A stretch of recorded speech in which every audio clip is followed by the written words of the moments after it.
Good morning, I'm Laura Irene Unavia and I will be lecturing about IELTS writing tasks. Specifically, we will have writing task 2. So, what is an academic writing task 2? Everyone knows that in IELTS, task 2 is an essay type of writing. So, in the academic writing task 2, the task will be giving you details of the topic, whether you answer it through giving pros and cons, agreeing, disagreeing, or just a matter of problem solving.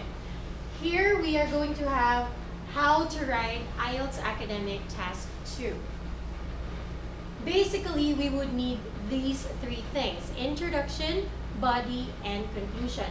In your introduction, body, and conclusion, you have to take note that you really need to drive the idea for your reader to understand what you're talking about, why there are such things that you need to talk about those things, and the wrapping up of your ideas.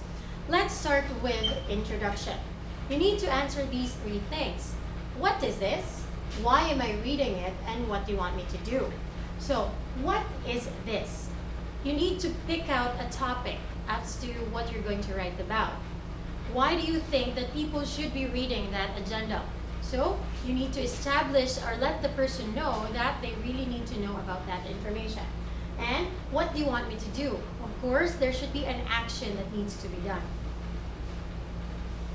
First, you need to set the context. You need to make a background of what you're going to say. This is not just an ordinary context. This is based on the question given to you in the writing task. Next, state why the main idea is very important. You need to establish to the reader that what you are pointing at is very important and that it is valuable in your third thesis statement. So before we could undergo the whole process of introduction, let me discuss thesis statement. When we frame thesis statement, there are these 4 things. First, a thesis statement is a statement in an essay that you plan to support, discuss, or prove something. So this will be based on the task or the questions that will be given to you. Next, a thesis statement should also stand out as an indicator of the clear direction in which you will take in your speech or in your writing. It should strongly be worded and impossible to miss, because the function of a thesis statement, it gives the idea as to what you are writing about, whether it's a topic on problem solving, agreeing, disagreeing, or proving a point. And lastly, it should show up in the first paragraph, or what we are having now, introduction of your paper. So, first good quality that makes a thesis statement good is that it is unified. When we say unified, you are going to collate everything and make sure they are connected. For example, detective stories are not a high form of literature, but people have always been fascinated by them, and many fine writers have experimented with them. Let me ask you, is this a unified thesis statement? Let's try to see. The topic is detective stories. And it is described that, number 1, detective stories are not a high form of literature. Second, people have always been fascinated by them. And third, writers have experimented with them. Are these 3 connected, or in a way unified? Do you see any connection when you say it's a high form of literature, that people are fascinated by them, and that some fine writers have experimented with them? I don't think so too. So here is a sample of a unified thesis statement. Detective stories appeal to the basic human desire for thrills.